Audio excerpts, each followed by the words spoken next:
It is Monday, the 25th of October, 2020. It was suggested the other day that I drop the heavy metal portion of the intro after the voiceover guy, as it doesn't really match the tempo of the show.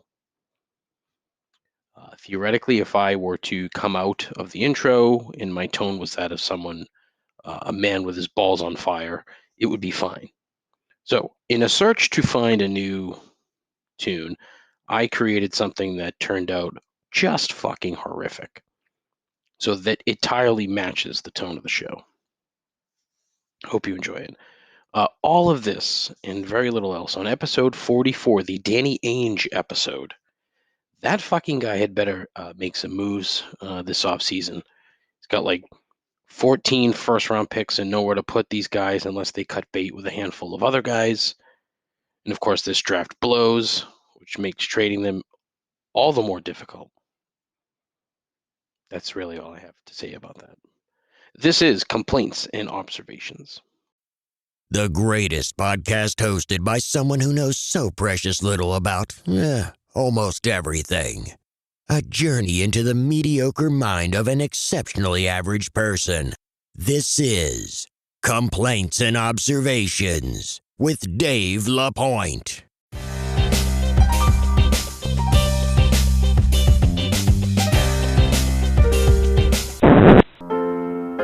Wouldn't you like to get away? You can't be yourself, you can't be yourself, you can't be yourself in Boston. Good, that's good poise out there. Good poise.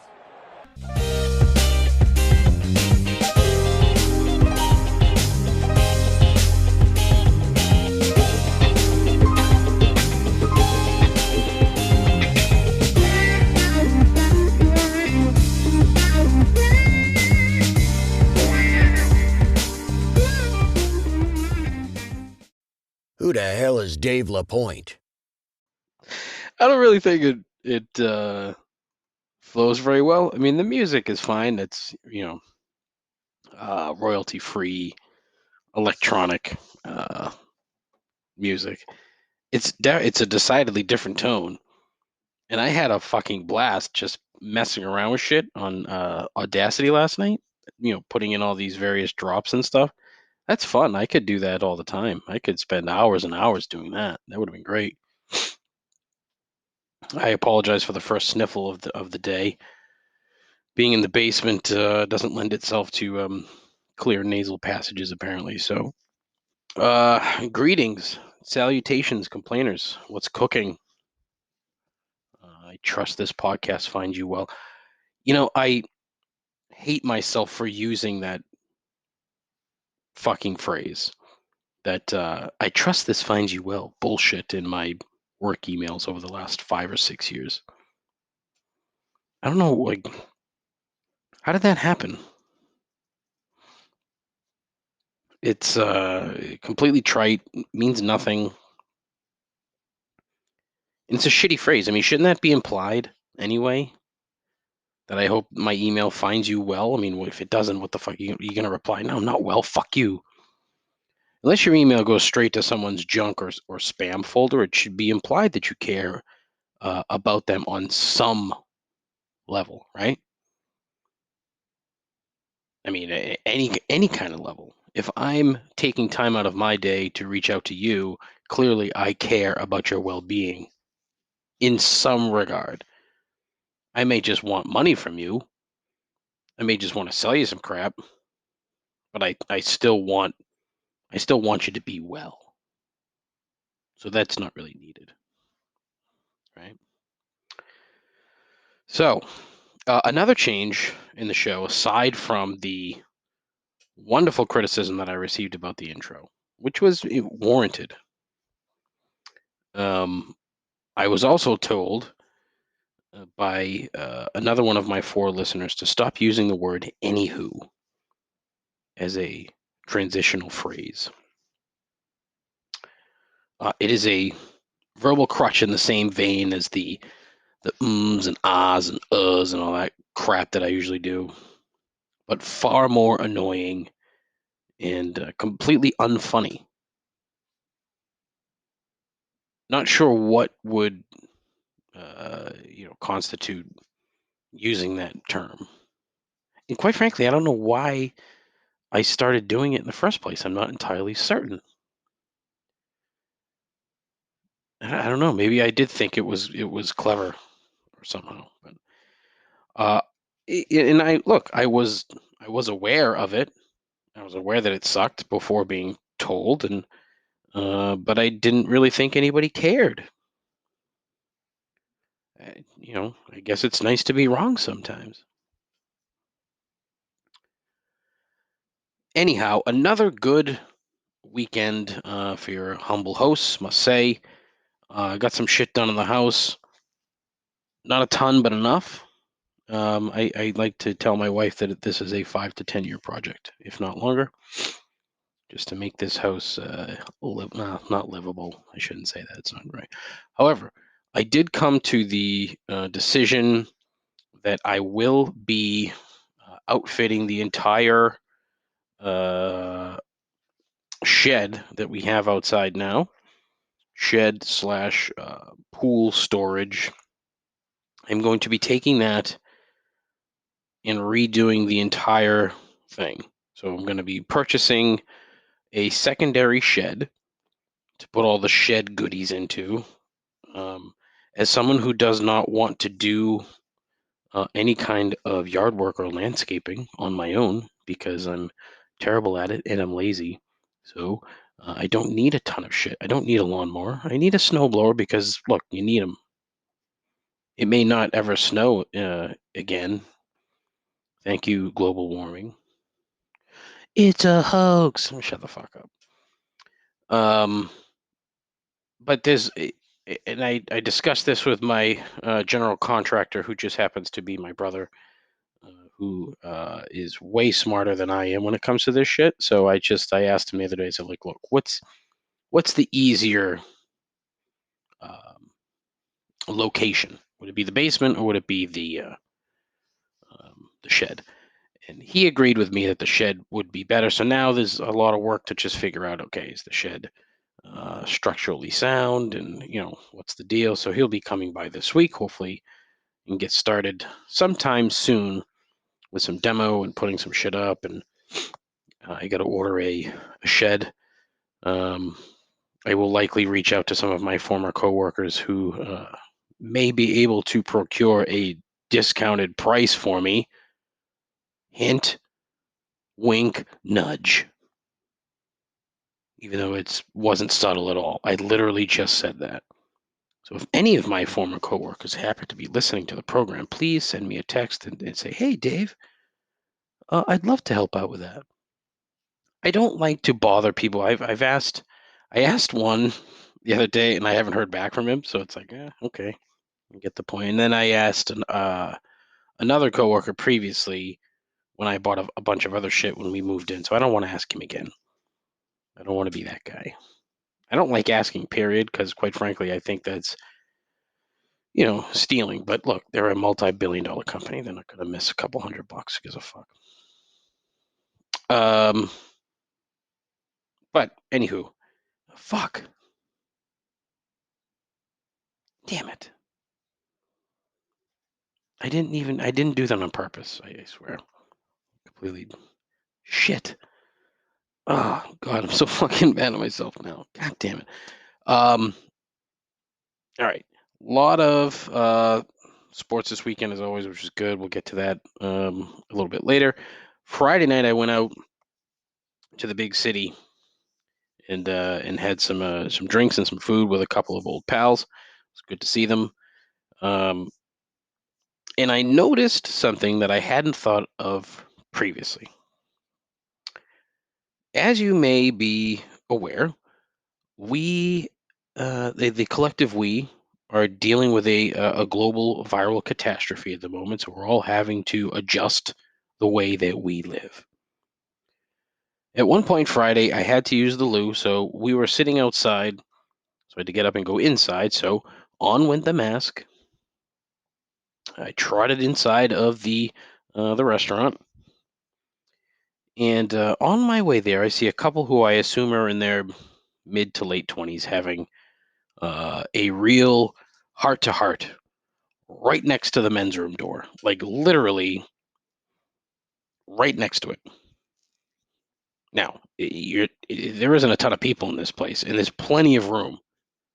There is so much more room and so many more places for these people to be having this conversation. Right where they're standing was not that place. Um, and they're both wearing masks, face masks. Now, typically, it's very entertaining to watch young love be snuffed out in public like that. I'll be the first to admit. But it takes on an entirely different quality when there's cloth covering half of the participants' faces. The guy was doing the typical mid-20s dude begging routine that included the phrase, quote, "I don't get why you don't like her. She's just a friend," end quote. I could hear it clear as day as I was taking a leak in the men's room that I went into because they're right outside the door. Now, clearly, the young lady that he was talking to thought he was full of shit. And I'll go ahead and make the rash assumption that he was. Why? Because he's a dude in his mid 20s. And when he says shit like that, it's either A, he had slept with her, B, wants to sleep with her, or C, she's a little catty, if you will. So I finished my duty in there, and after I heard the gentleman say that and wrapped up, washed my hands thoroughly. No paper towels in this place. Still going with the hand dryer. I thought that that was a no-no during this thing, the hand dryer. I don't know. Anyways, so when I left, I walked out the door, and the poor girl is in the same spot, back against the wall, and again, right next to the men's room door. But this time she's crying with the mask on. So her head's down a little bit. The mask is like coming up now, covering 3/4 of her face. And it was, I felt bad. Okay, nobody wants to see somebody cry unless you're a narcissist, not a narcissist, a sadist. Um, but it was weird. It was a weird look at what quote unquote normal is at the moment, or at least what passes for normal. If this were a standard Friday night, that situation likely would have been far more animated and far more entertaining. But it really stood out to me as one of these things that, okay, these are the kinds of things that we have to deal with currently, where you cannot have the same interaction with somebody because you're wearing a mask. However, the context of that interaction is exactly the same. The only difference is what's on your face. That's it. So it doesn't really change per se. It's just it's slightly different than normal. Also, wouldn't it be hard to take? It has to be hard to take someone seriously when they're talking behind a mask. I think so, but it's a necessity at this point. So fucking deal with it. It was one of these things that I saw and immediately thought, "Oh, I gotta write that down. I need to share that with my 4 listeners. It's an insightful observation. See, that's how the program is supposed to go, like that. You know, I mean, that's kind of what I thought of when I started this crap. We'll get to more podcasting stuff in a bit, but I wanted to get to sports because I enjoy them.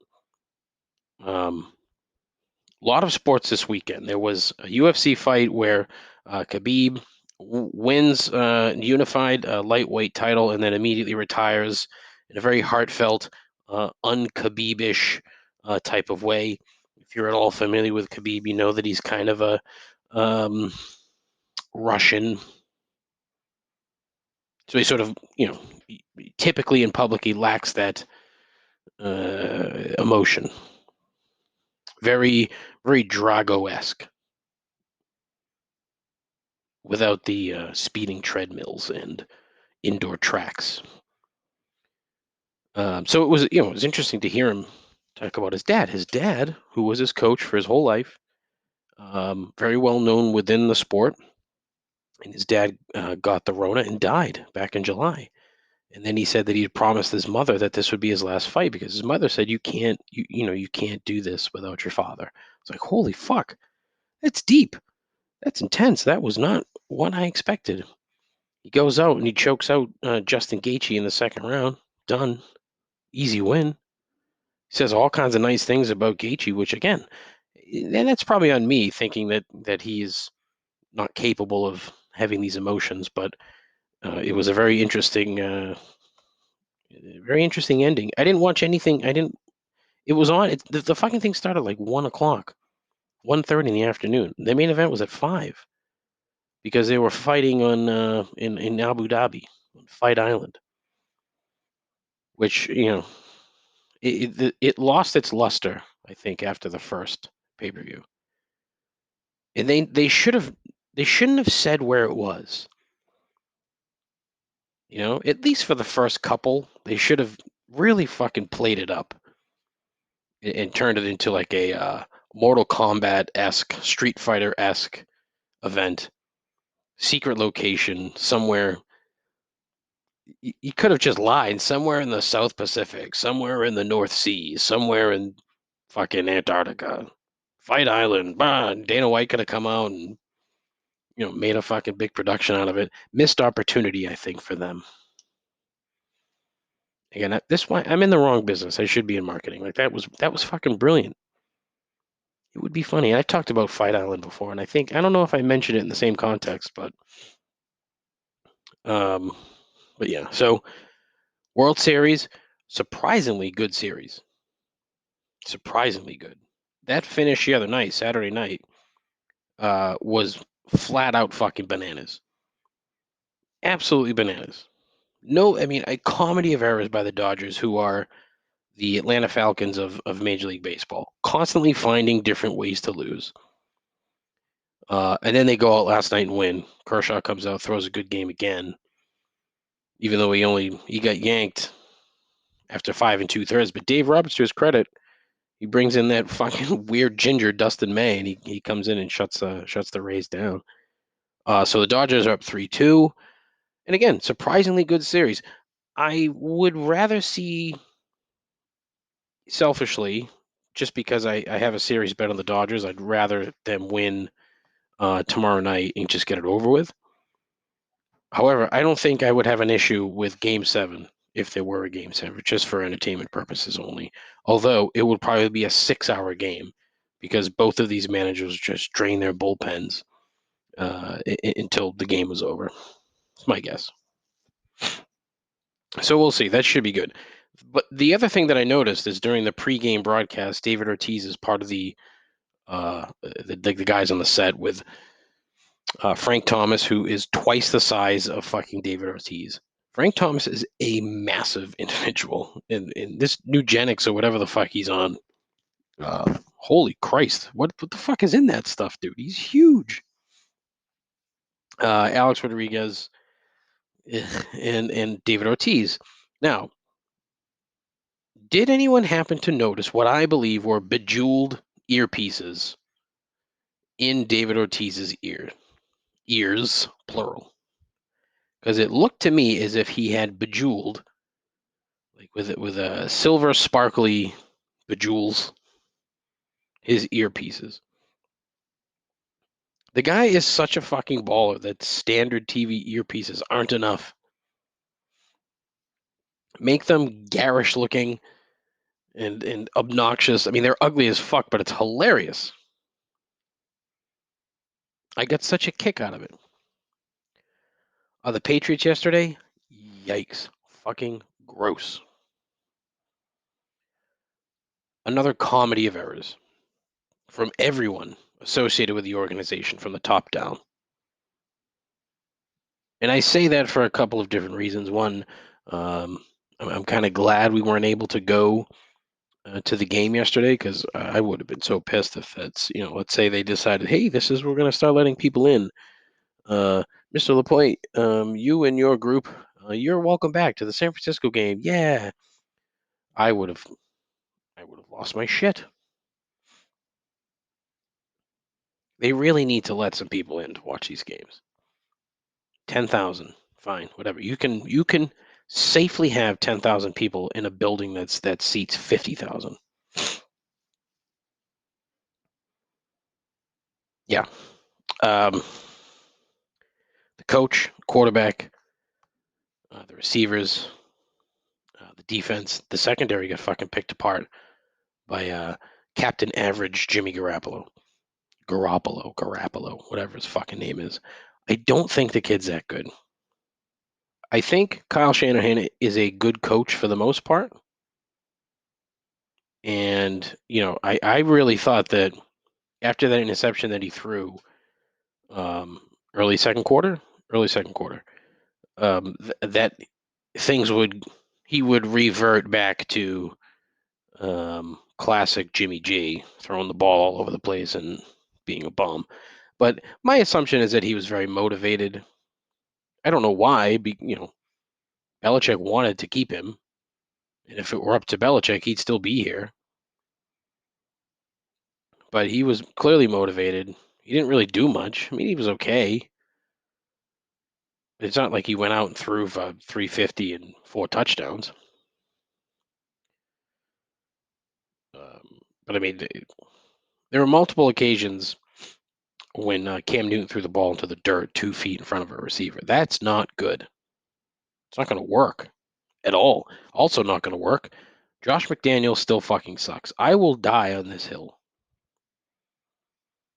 He's not a good coach. I'm sorry. He was very lucky to have Tom Brady as his quarterback. And you can't even go back to like 2008.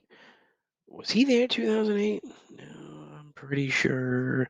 Let me Google while I'm talking on the fucking podcast. 2008. That's right.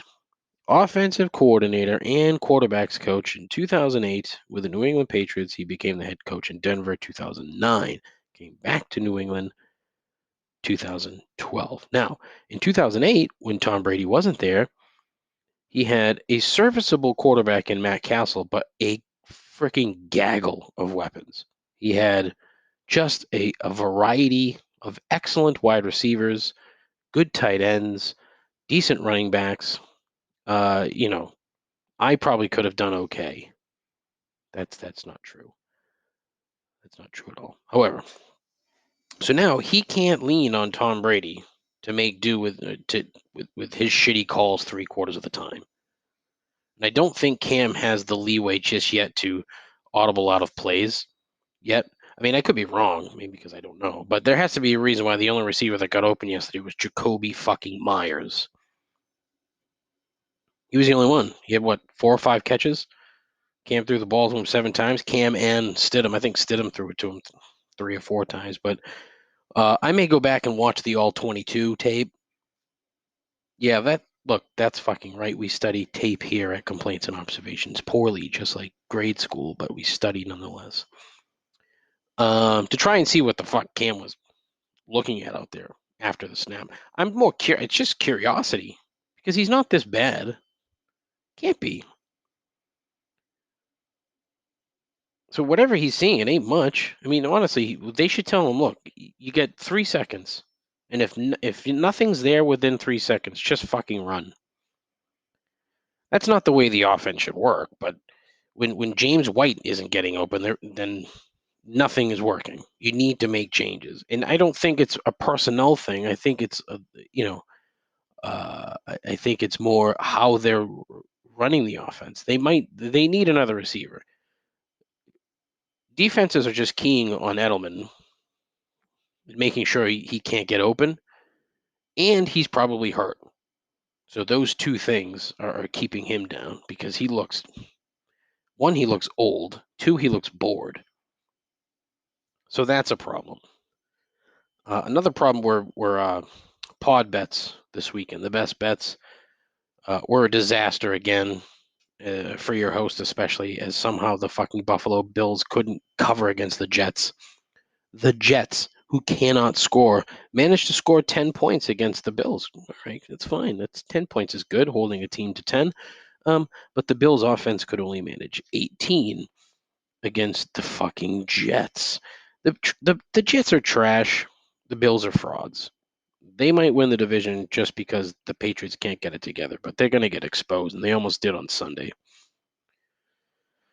Look, I really do think the Patriots are going to figure this out.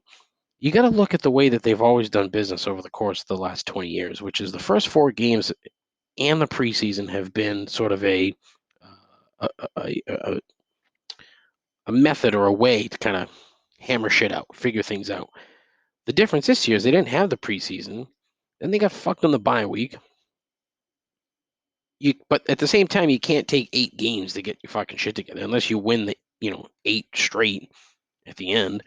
But if you go 2-6 to start the year, all right, you finish 10-6. But I don't really see that happening. They need to get their shit together now.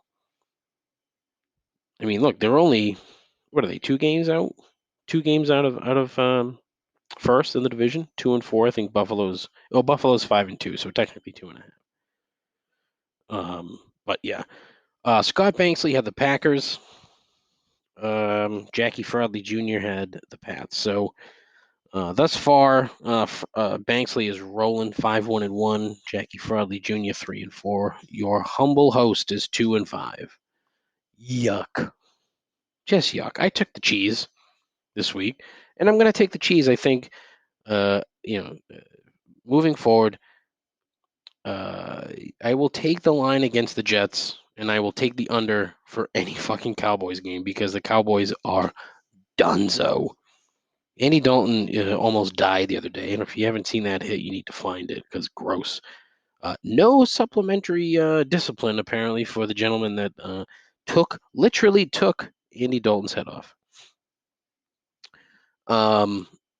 Ultimately, I did finish in the black for the week, so I was very happy thanks to some soccer bets. Speaking of soccer, your West Ham United with another phenomenal match on Saturday and took home a point versus Manchester City.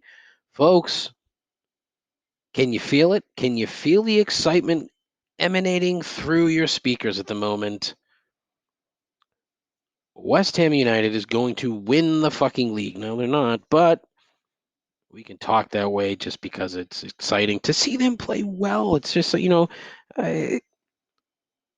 is it's phenomenal. I cannot say enough. Of course, we're probably going to lose our best goal scorer to injury, but we're playing well, and God, it's so nice to see. Get ready for some more soccer talk on the pod, or a totally separate soccer pod. The problem is, there's already too many West Ham podcasts. I might do another one. Who the fuck knows? Know nothing. It's funny because I'm in a group with some other West Ham fans, but a vast majority of them are, out in England. The other day on the forum, it said somebody posted the question, "Hey, tell your origin story. How did you become a fan?" And there's like, "Oh, my grandfather was a supporter in 1950. Oh, my dad took me to the bowling ground in 1982." And then there's me, "Oh, I've been a fan since 2013." Like, oh, okay, huh? I'm the sucker that decided to follow that team instead of, I don't know, somebody good that could win. But I don't know. We'll see. I am hopped up on Treehouse Coffee. That was 26 minutes of rapid fire talking. Wow. But yeah, it's commercial time, so enjoy the commercial. Welcome back to the show. Hopefully you fast forwarded through that commercial. Thank you very much. Next weekend, very exciting weekend here in the LaPointe house. It is Bengals weekend. Well, just Bengals Sunday. My wife and I, for the last 4 years now, 3 years, we decided that we wanted to go to some other cities to see football games, and I came up with a totally unoriginal idea to actually put all the helmets in a bucket, all the helmets for all the teams, put them in a bucket, and then once a year, usually championship weekend or halftime of the Super Bowl. I don't know. I think we did Super Bowl Sunday in the morning last year, where hold out the bucket. My wife will then close her eyes, dip her hand in, and then on the first helmet, she gets to decide if she wants to put it back or keep the helmet, and that's where we will go. However, the stipulation is she only gets to pull one more, and then that's the definite, that's the final location. So, year one was Green Bay. Like, I mean, the fucking cream of the crop, Green Bay. What a fucking time. Honestly, one of the more fun weekends I've had in years. It was just amazing. We had a great time. Everybody, Wisconsin is a fucking great place. A vast majority of the people in Wisconsin are wonderful. They drink copious amounts of beer, fried food, cheese, just, I mean, glorious. Went to Milwaukee, went to a Brewers game. That fucking ballpark, amazing. Miller Park, oh my God, what a beautiful place. Just fantastic. Uh, then Green Bay, wonderful little town. Really shouldn't be home to an NFL franchise because, I mean, Lambeau Field is smack dab in the middle of a residential neighborhood. It's technically residential. However, the houses around there are used, 8 to 9 times a year, as they're essentially rented out to corporations for big parties during Packers games. But we had an absolute fucking blast. Second year, went to Kansas City. Kansas City was very fun. I thoroughly enjoyed Kansas City as a whole. It was nice. The only downside, it was a fucking 3-day monsoon. So we didn't get to experience quite the same, but everybody there was very nice as well. A lot of good food. I ended up meeting the guy who runs beverage for one of the big three barbecue. Fuck, I can't remember the name of the goddamn restaurant. Shit. Anyway, super nice guy. He made a suggestion to buy some seasonings. I did. It was great. So glad I did. Last year, we went to Tennessee. We brought my father-in-law along with us. Meh. It was fine. It was fine. I don't want to besmirch the man. I like him. Larry's a good guy. Kind of a pain in the ass, but still a good guy. Great time in Tennessee. We had a phenomenal weekend. No problems there. Now this year, we ended up picking Cincinnati out of the bucket. So, not the greatest place. Well, as luck would have it, the pandemic has put a kibosh on the trip. So we decided, instead of putting that helmet back into the bucket and having the chance again to pull out the godforsaken Cincinnati Bengals, we're going to have Bengals Day right here at home. So we're going to set up the tent, we're going to tailgate, and try to watch the game. Not sure how I'm going to get this thing. Get the game. I think they play the Titans. I can't remember, but we'll see how this goes.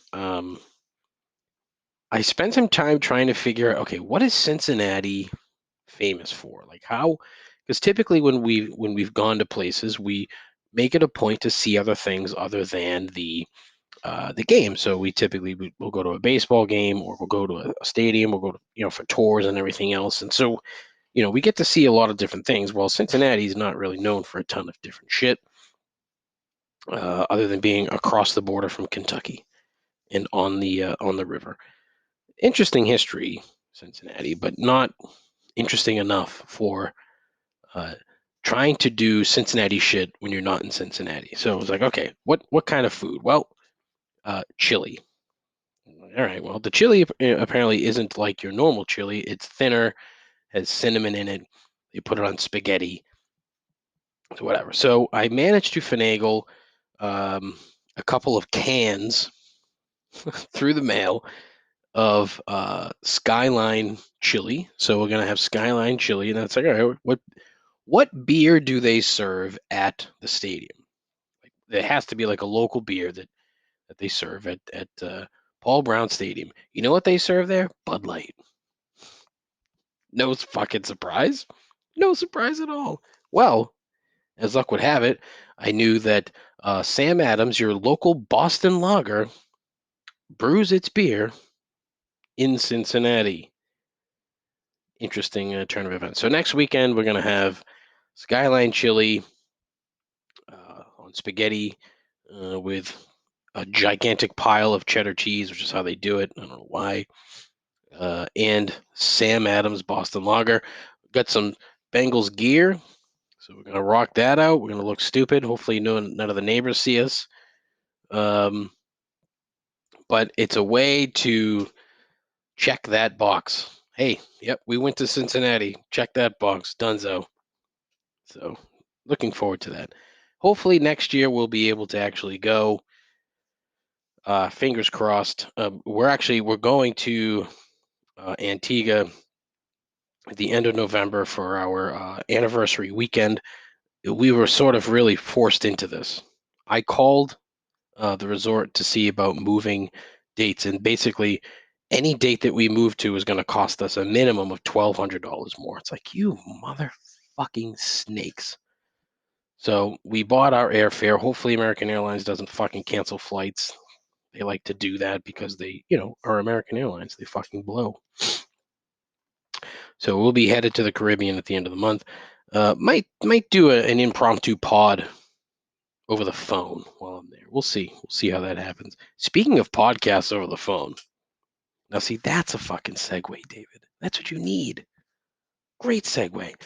I heard the other day, Billy McFarland has a podcast. Are you familiar with Billy McFarland? Well, you should be.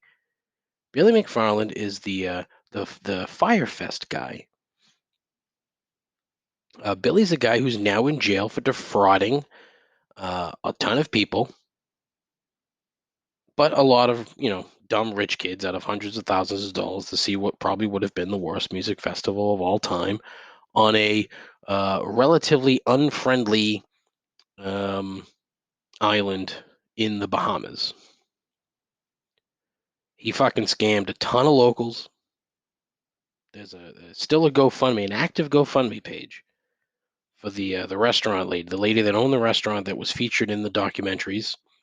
Please find it. Please give her some money because she deserves every penny that she gets and more. But anyways, old Bill here, he took some promo photos with a disposable camera at the prison and recorded a podcast with a buddy of his over the phone. So he called in to this podcast that was being produced by a friend of his. Prison found out, gave him fucking 90 days of solitary confinement. What the fuck is that about? Look, both the punishment and that pod are textbook definitions of cruel and unusual. And he has to be there because the prison is probably embarrassed. Even though there's apparently, from what I've read, nothing against the rules about talking on the phone or taking pictures. So, a very, very odd situation. My guess is that they're going to be shamed somehow into letting him out early. At least I would hope. Look, nobody deserves it. I mean, from what I understand, the UN has said that solitary confinement is cruel and unusual, essentially a war crime. Yet here, the prison system here in America doesn't give a fuck about anybody. As long as it's making a couple bucks, they'll throw old Bill into fucking solitary and hope that he dies, so they don't have to keep paying for his stay there. It's usually how it goes. But look, Billy McFarland is you shouldn't really feel too much sympathy for the guy. Classic white guy thinking he can get away with just about anything, having no regard for anyone who he perceives to be less than him. He's admitted to being a piece of shit, even though and I would assume that maybe prison has somewhat helped, but giving someone 3 months of solitary for talking on the phone is fucking rough. Even for a guy who shouldn't be allowed to talk to anybody on the phone. Credit scams, when he ran a fucking credit card scam. He was either before Fyre Fest or after. I think it was after when he was out on bail for fraud. But, of course, now Billy has a fucking top 10, top 100 podcast. I'm hoping to get to the top 10,000, maybe 100,000 would be nice. That's how many godforsaken fucking podcasts are out there. I started a podcast because I like to whine and I was unemployed. I didn't start a podcast because I defrauded thousands of people out of thousands of dollars and I was sitting in a jail cell. Then again, his story is far more interesting. What can you do? Anyways, as it is Monday, it is time for three gripes.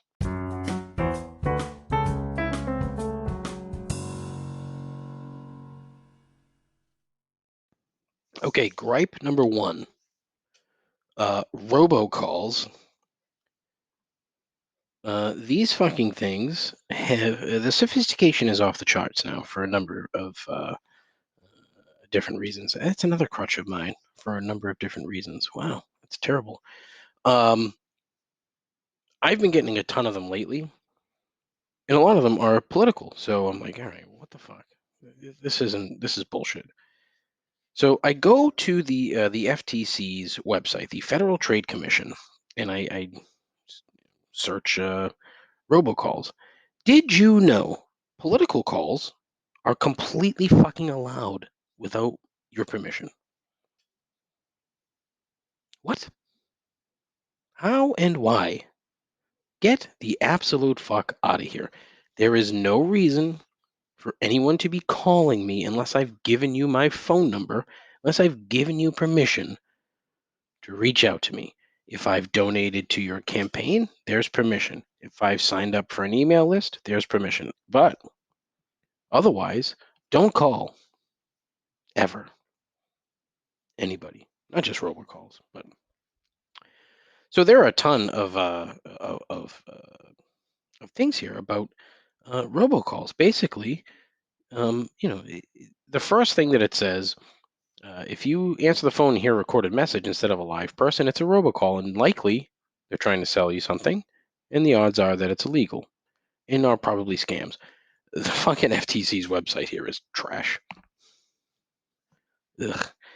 And this kind of ties into that bullshit press conference that national intelligence had last week about the Iranians and the Russians trying to undermine our election. Okay, well, no shit, Sherlock. We talked about that, but you know, it's very concerning at the level of sophistication where they spin what it is that they're trying to tell you to try to get you to either call another number directly, push a button to confirm this, that, and the other thing. There are all kinds of call blocking solutions. None of them really work. And it's like, what should I do if I get an illegal robocall? Well, hang up. Oh, no shit. No shit. And then it's like, oh, report the call.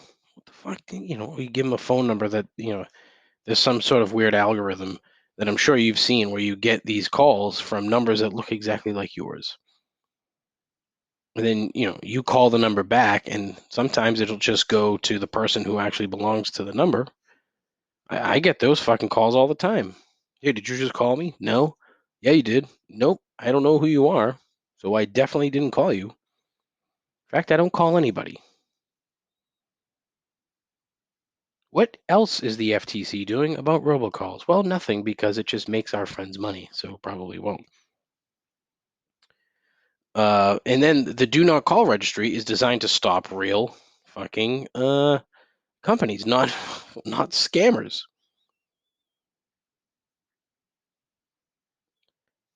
They're working with law enforcement agencies to it encourages industry efforts. No, they don't. They don't. Please. They don't care about you. The FTC. Please give me a fucking break. I just hate them. I don't like robocalls. Nobody does. And there really should be more done to stop these fucking things. My biggest concern is that one of these days I know I'm going to hear from my mother about something where she gets a call from somebody and panics and it's a fucking scammer. That's the shit that makes me nervous. That's really, I mean, that's the serious gripe. I don't like them. All right, let's get to the dumb shit. Gripe number 2. Curbside delivery for things and or places that shouldn't feature curbside delivery. Case in point, amazing superstores. Big thank you to listener Mark for letting me know that he saw a roadside billboard the other day for amazing that exclaimed, quote, now offering curbside pickup, end quote. Now, for those of you who may not be aware, Amazing is a shop here in the greater New England region that caters to those looking for a variety of sex toys, lingerie, etc., accessories, whatever. My first question is, why can't you get this shit in the mail? I don't know.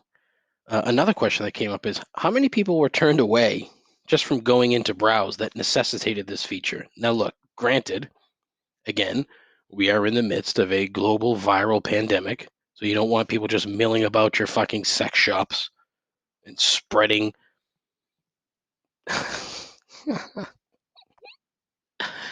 spreading their seed and the virus everywhere. That's so fucking gross. Oh man. Um Now look, American society is still way too prudish when it comes to sex, but why not just mention on the billboard to visit the website and then mention the curbside delivery? Let me put my wannabe ad man hat on at the moment. And so the banner at the top of soamazing.com, free ad for the day, soamazing.com. Be sure to scroll down and check out this really fucked me up this morning, but it was funny as fuck. And scroll down to see the pussy face oral sex mouth gag. If only for the mind-blowingly hilarious picture. Awful. It's like, who buys that?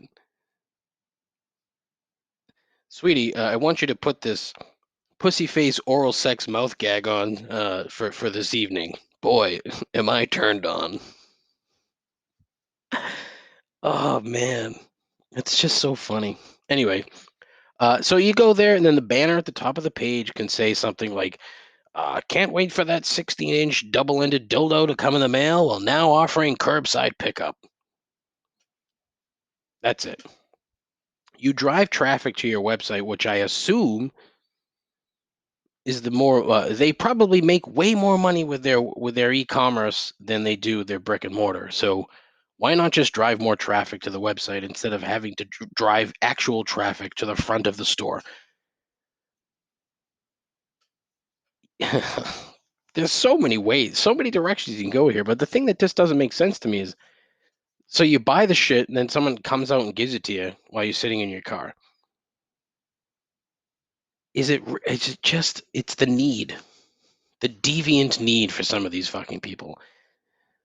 And I can't even say deviants. I don't know why I'm being such a, that it's a very prudish thing to say. They're not deviant, they're just expressing their sexuality. There's nothing wrong with that. It's fine. You don't be a prude. If you're listening to this and you're having that same reaction, stop being such a fucking puritanical prick. No need. But there's also no need for curbside pickup at fucking amazing superstores. Just, put it in the mail. Just say free shipping instead. Yeah, problem solved. Now you're gonna have a bunch of fucking weird. You're not gonna have a bunch of.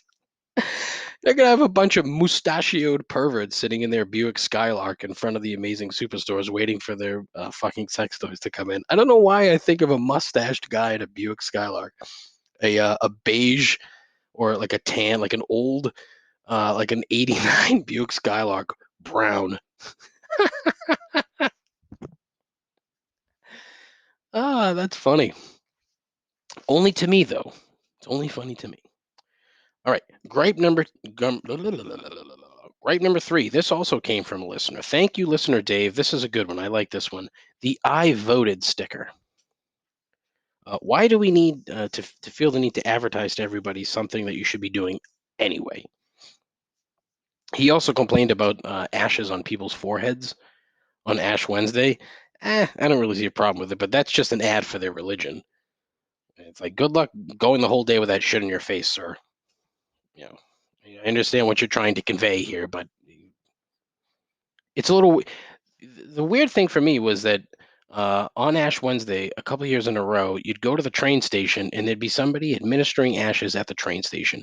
Doesn't that sort of lose the connection to religion when you're standing at the platform for mass transit and getting Jesus's ashes rubbed on your forehead?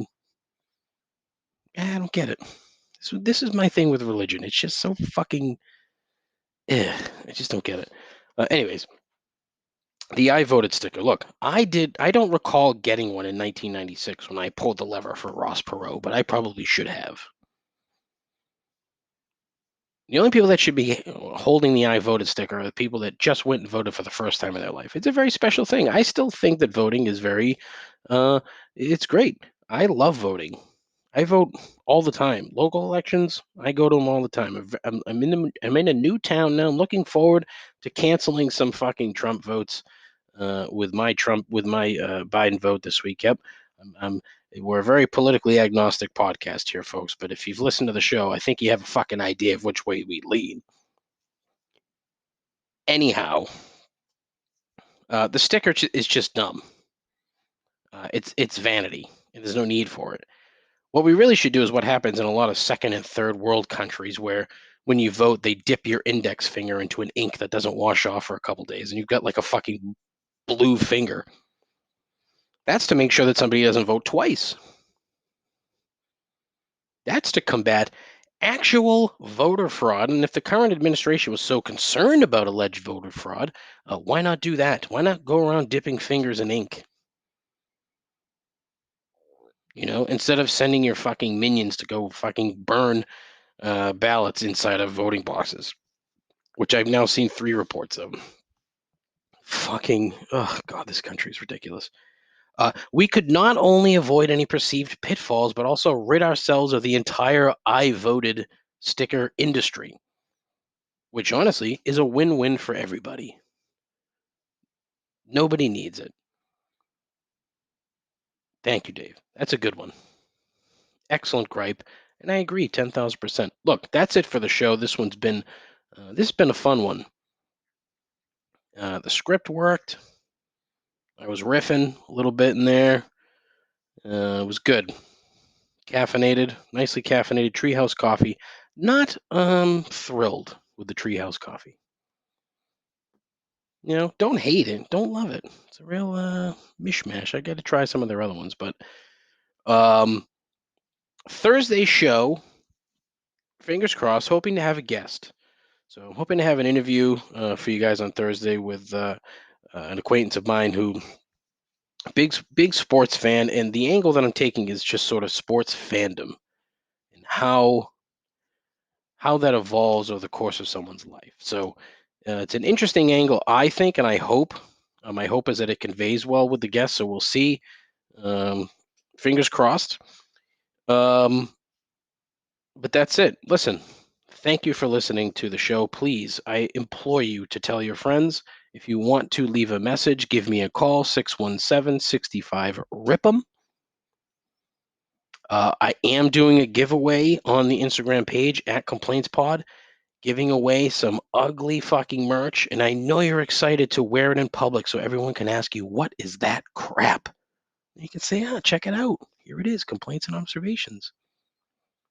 You know, it's something to do your work in the background. It's something in the background while you're working, you know? And then when somebody asks you, hey, what are you listening to? You can say, oh, nothing. At Complaints Pod on Twitter and Instagram. Go to Facebook. I have a Facebook page, but fuck Facebook.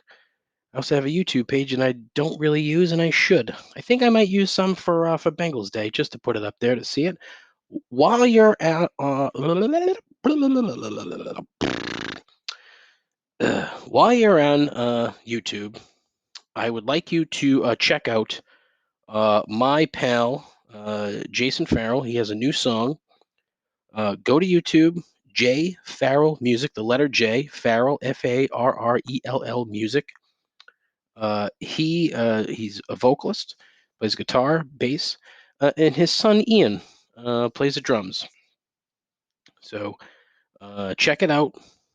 New track called Fountain Deep Inside. It's a good song. I enjoyed it. So check it out. But that's it for the show. Again, thank you very much. Go to the Instagram page. So, get involved with a giveaway.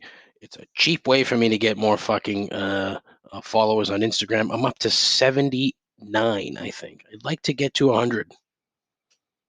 So if you're listening to the show and you haven't told your friends, don't be a fucking asshole. Don't be an asshole. Tell your friends. Tell them to listen to my show. I'm sure they listen to 85 other podcasts. What's one more? But that's it. Anyways, thank you so very much. Take care of yourself. Take care of each other. Godspeed. Ta-ta. I neglected to add the ta-ta at the end. I hit the stop button way too soon. I am going to come crashing down from this coffee rush. So, yep. Anyways, ta-ta.